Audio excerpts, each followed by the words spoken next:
It's quite an honor to be with you and to be recognized here tonight. And I want to just say good evening because it is an honor to be with you all, and I deeply appreciate the opportunity. Before we get started, though, we have about 105 or 106 or 7 teachers with us tonight, educators. So you didn't expect this, but we're going to start tonight with a pop quiz. Y'all ready? Pop quiz. Table from Jackson, can't participate. Is my slide next? Okay. Well, that's me. Well, okay. Pop quiz, first question. We're seated right now in a town called Jackson, Ohio. This is the county seat of Jackson County. Who was Jackson named after? Go. Say it louder. Very good. Bonus question. What was his nickname? Very good. Okay. All right. Y'all with it? There's about 100 more of these we got. So wake up. Let's go. Second question. Jackson, you can't answer this one. What's the mascot of the high school here? Very good. You know that. You've competed against them, the Ironman. Third question. Thousands of people come to this town annually for a celebration. Name it. Very good. Bonus question. What year was it founded? I told you that. She told me. 1937. All right, 2 more. I promise we're not going to go through 100 of these. If you were seeking out a dessert in this town, what would you most likely go get immediately? Very good. Doesn't it look good? We did talk about that. You did? Okay, yeah. Finally, before you had that dessert, you would go have a meal at lunch. What would you go get? Who said a veal? One of those. Looks exotic and it's not, but it sure does taste good. No question about it. All right, I'll give you all an A on that, on the pop quiz. Very, very good. But thank you again, Kara, for the honor, and it's a pleasure to be with you all tonight. And this says it all. I couldn't be more proud to be a child of Appalachia. I really couldn't.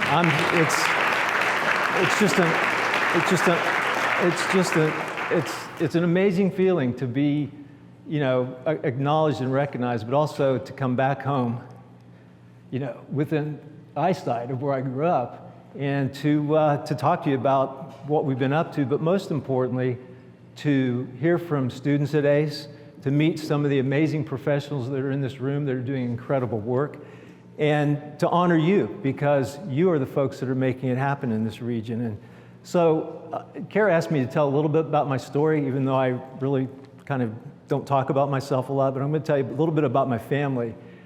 And then maybe share with you just a few lessons learned along the way. As I get older, I get more pleasure out of teaching than I do out of doing these days. So why don't I do that just for a few minutes? And I got to tell you, and it was a moment when we had our picture taken, we could see the side of our house.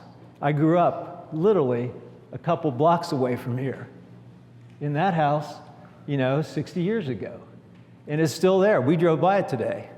Kids were in the backyard running around. Obviously, we sold it years ago, but I grew up there, and amazingly, even closer, I went to elementary school a block away from here. That building's no longer here, but I went to elementary school. And so it's really, it's one of those pinch me moments of serendipity where you come back and you're able to speak with a group of top professionals and do it within earshot of where I rode a bike and fell down and skinned my knees and did all that kind of stuff many, many years ago. So a little bit about the background of our family. Like all of you and most of you and most of the previous recipients of this award, I come from a humble background. My grandparents were farmers. Beef cattle on my mom's side, dairy cattle on my father's side. This place, Evans Dairy Farm, was just north of town. You all know where Colton is. It's out toward Colton. It was a thriving dairy farm back before the advent of pasteurization back in the 50s. And in fact, this is it didn't show up real well. If you can see it, that's my dad and my Aunt Jean, Jana's mom, with one of those old milk cows. That is a cow, and that is a little girl and a little boy, but that's out on the farm. And a couple more pictures out on the farm. My other grandfather, that's a corn crib on the left and a hay barn on the right that I used to put up hay in and fight sweat bees and all that good sort of stuff. All of these hardworking farmers typically had blue-collar jobs, right? Farming, puts some food on the table, but it doesn't necessarily cover everything. So also, amazingly, that grandfather that I just showed you worked at Globe Iron Company during the day. That Globe Iron plant that we're looking at is right across the street from here. Was I should say, not there anymore. And you all know that the iron men are named after the fact that this used to be, this whole region, one of the largest areas that produced something called pig iron, excuse me, which was used in the manufacture of many, many things containing steel, but particularly armaments that helped win World War II. So that plant was right across the street, and my grandfather worked there many, many years. The exception to the blue collar was my great-grandfather. Actually was, in addition to being a farmer, he was a teacher in a one-room schoolhouse just outside of town. So my connection to education certainly goes way back, and that's just amazing to think about those days. So fast forward, my dad was the first college graduate of our family. He graduated from Rio Grande Community College, courtesy of the GI Bill way back when. And he passed a long time ago, but he'd be pretty amazed and proud to know that his daughter currently sits on the board of Rio Grande University, helping guide his alma mater's future. And that's quite a moment of connection also. So and like I've said, she's the brains of the family anyway, so that's very appropriate. Our parents, mom and dad, they provided an amazing home. Mom was a homemaker, and they encouraged education. So after I graduated from Jackson High School many, many moons ago, it was off to Ohio University. Any other Bobcats here tonight? Come on. All right. Good. Oh, yeah. And my son's now a graduate. So 4 years later, after driving up the road to Athens, I first of all, I had met my now wife, who's another child of Appalachia, Ohio, at Ohio University. Kim, wave Kim. Hi, everybody. I had a degree in business. I had a degree in business. I had a job at Price Waterhouse, and I had $32,000 of student debt that took me 10 years to pay off. And little did I know that, my story would come full circle back to, as an education entrepreneur, back trying to disrupt part of the very system that educated me, in the most positive way. So fast forward 20 years, my business partner and I had identified a need that Kara talked so eloquently about to help really take a hard look at the opportunity to provide graduate education to educators, to teachers and administrators. We felt that the current offerings were overpriced, they weren't using technology, and so on and so forth. So we felt we could use technology to increase instructional quality, drive costs down, increase flexibility and affordability, and also completely eliminate the need to rely on student debt. So that was the birth of the American College of Education. ACE as we call it. ACE is as Kara mentioned, fully online institution, serves learners worldwide, and adult learners primarily, in education and healthcare. Those are our primary verticals that we focus on. And I knew well the challenges of adult learners. Kara mentioned I got an MBA. I did it while I was working, while I had a family, at night, driving to campus at Ohio State. So I knew the challenges that y'all have in seeking higher education, and that helped inform the experience. So we launched ACE with 24 students, and the current enrollment that many of you are now part of, we have almost 15,000 students currently enrolled here in the United States and also in about 70 countries around the world. And then, Carol, I'll give you an update. We are about 55,000 alumni now. So we've we graduate quite a number of students every year. So you've heard me talk about value and talk about lowering costs and everything. We have just a recent campaign we've launched. Some of you might see it on TV. You might have already seen it. It's called Smarter Ed. And it kind of speaks for itself, but I'd like to play a little piece right now for you.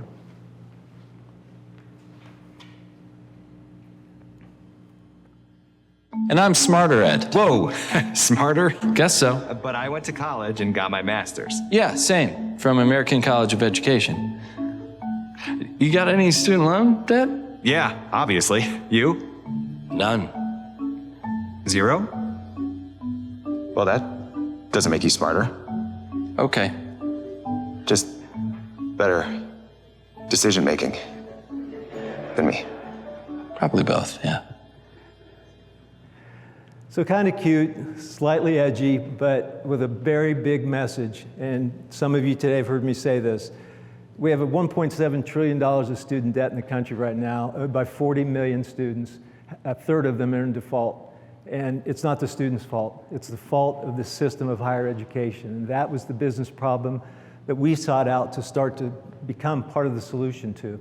So we don't participate in student loans or anything like that. And we try to really compete hard with traditional higher education to force the recognition of the importance of technology and the importance of lowering costs and passing those savings on to students so that these credentials that are sought out significantly are valuable and have a high return on investment. So that's simply kind of the ultimate value proposition of ACE. And I think that little piece that our ad folks put together in the past couple months is really powerful.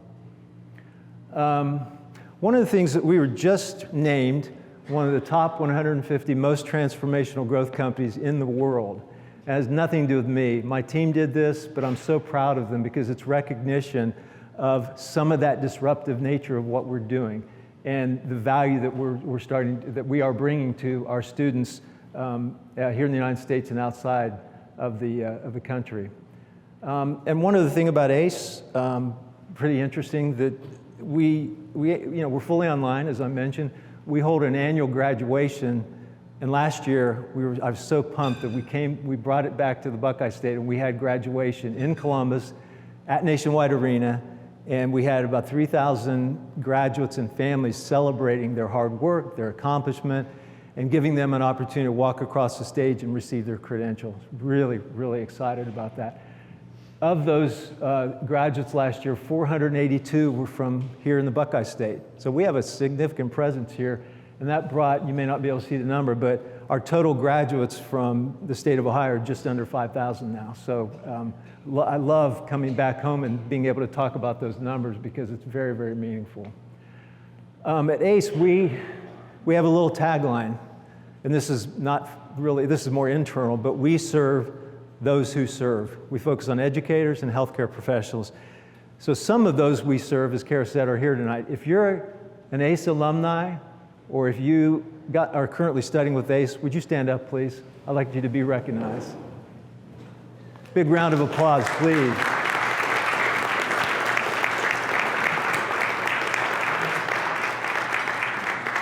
And thank you all for the feedback you gave me today. And for those of you that are still studying, I really look forward to seeing you at graduation soon. Okay, so, a lot of my comments to follow are really focused on the fellows, but I think they may be more broadly applicable. We've got some young entrepreneurs here that some of this may ring with, but I want to say something to every fellow in the room, and I mean this with the greatest of sincerity. Education is the most important profession in the world. And I believe that with all my heart. It's not one of the most important, it's the most important.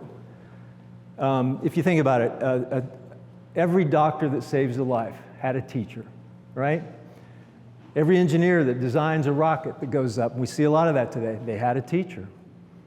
Every business person, every nurse, yours truly, we all had a teacher that believed in us before we believed in ourselves. And that underscores the importance of the work you do and its importance in your communities. These three were mine. And I probably had more. Mrs. Richards, 4th grade, Mrs. Willis, 8th grade, plus a guidance counselor, and Coach Berger. These educators they inspired me, they encouraged me, and ultimately they had an impact on my life that they will never know, and a big part of my success, but I'll forever be grateful to them, and God bless them for sure. I was going to tell a story about one of them, but I won't. I don't have time. So, given that we're here tonight with all the fellows, and I thought that with you as teachers, as educators, administrators, and community leaders, that it might just be fun and a little bit informative to share a couple lessons, from my journey. I don't want this to sound like my wife would say that, you're sounding preachy or giving a lecture. I'm not. Every person in here, every fellow is a top professional. I saw that in action today.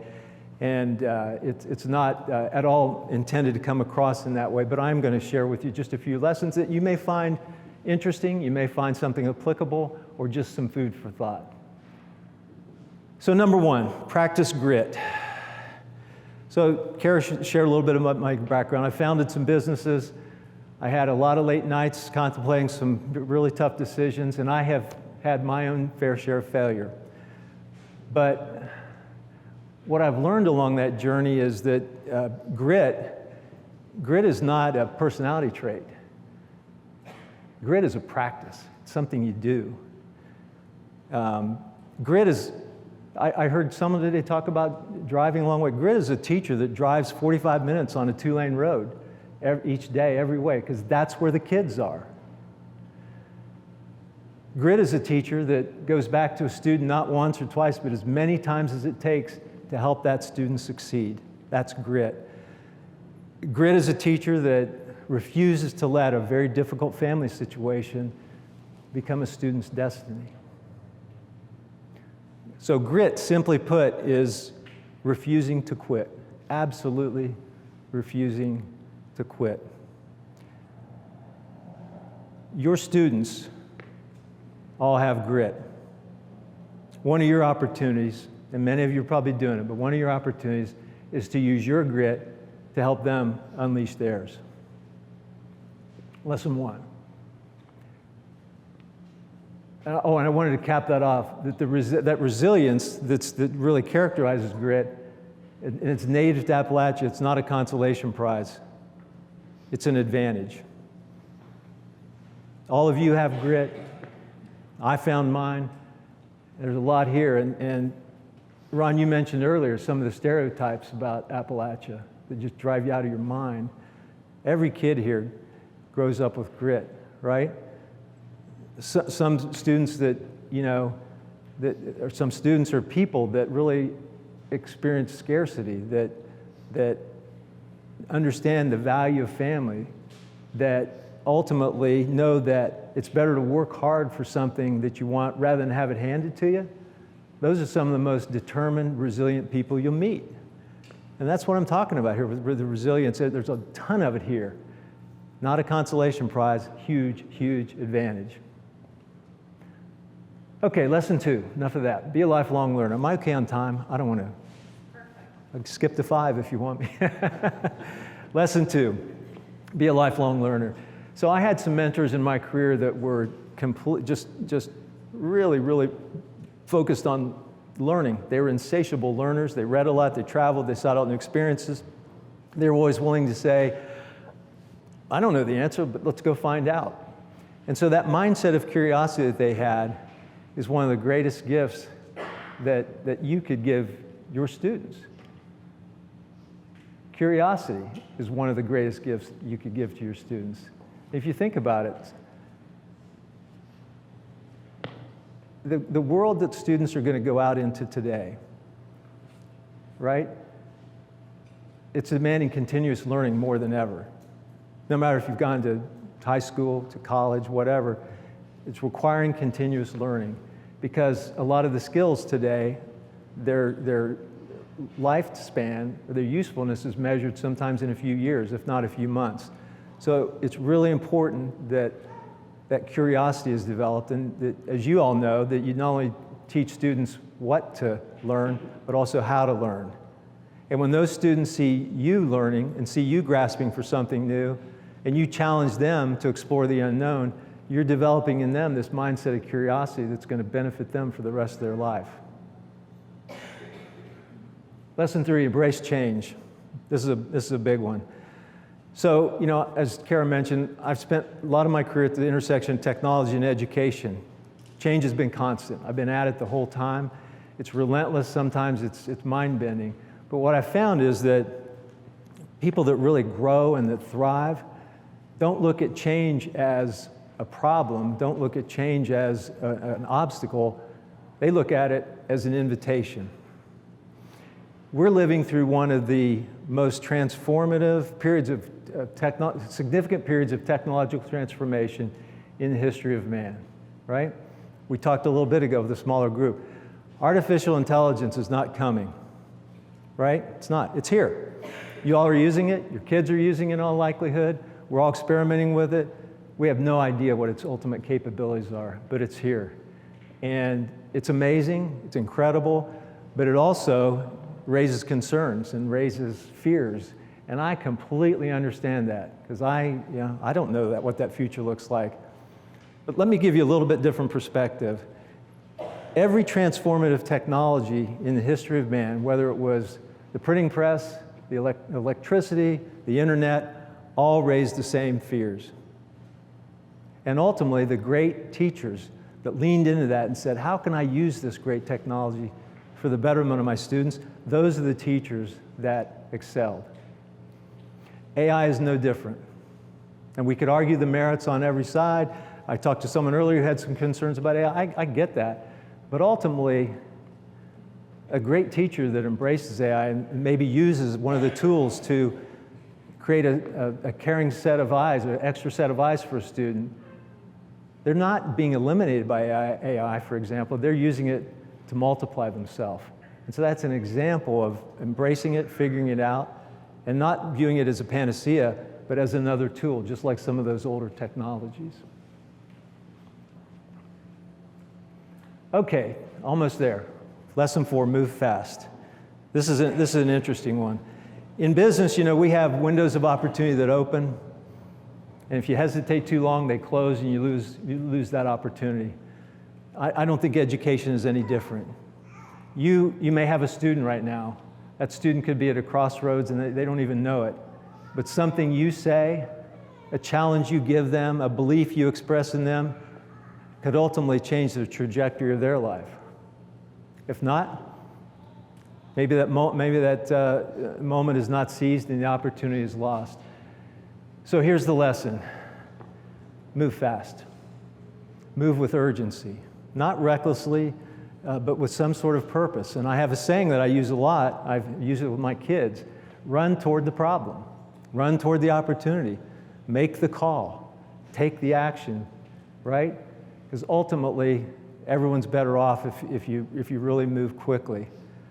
The period of time that the students are in your care goes so fast.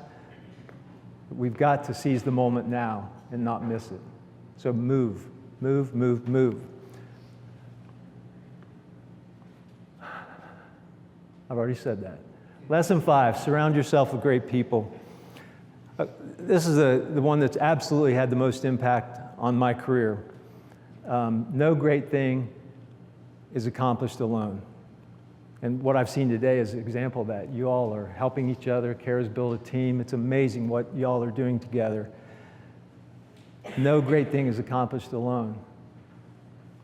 And what the essence of this lesson is, ultimately, if you surround yourself with great people, like I've been fortunate to do, those people provide things that you either don't have or don't have enough of.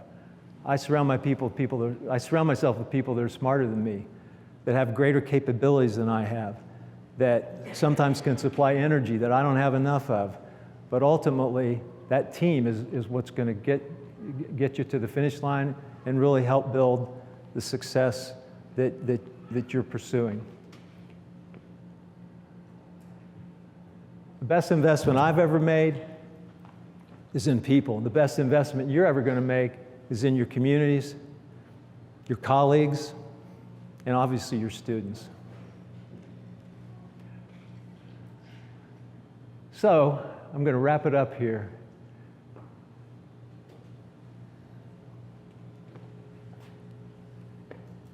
Just to give you a thought here, I'm going to go a little bit off of my thoughts I had. I've met so many extraordinary people today, and I just believe that this region deserves extraordinary educators. And I think you are those extraordinary educators. The FAO program hasn't made you extraordinary. The extraordinary was already inside of you. The FAO program has given it some structure, a platform, a name, but ultimately it's created for you a platform for success. And given that this region deserves extraordinary educators, we're so fortunate to have you all here. So, what are the 5 lessons? Practice grit. Be gritty. Keep on learning. Embrace change. Act with urgency. Surround yourself with great people. I hope that resonates, and I hope it didn't sound preachy. But let me tell you something. I've been recognized tonight as a child of Appalachia, Ohio, and I really appreciate the honor.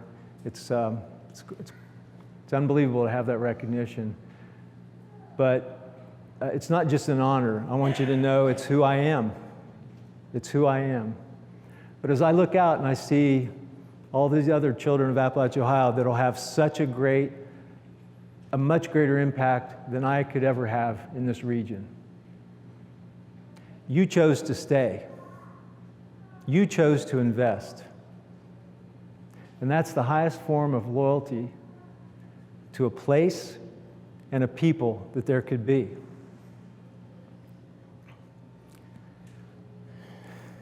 And I am proud to call you my people. I really am. That's not the end. I'm not done yet. But I am proud to call you my people.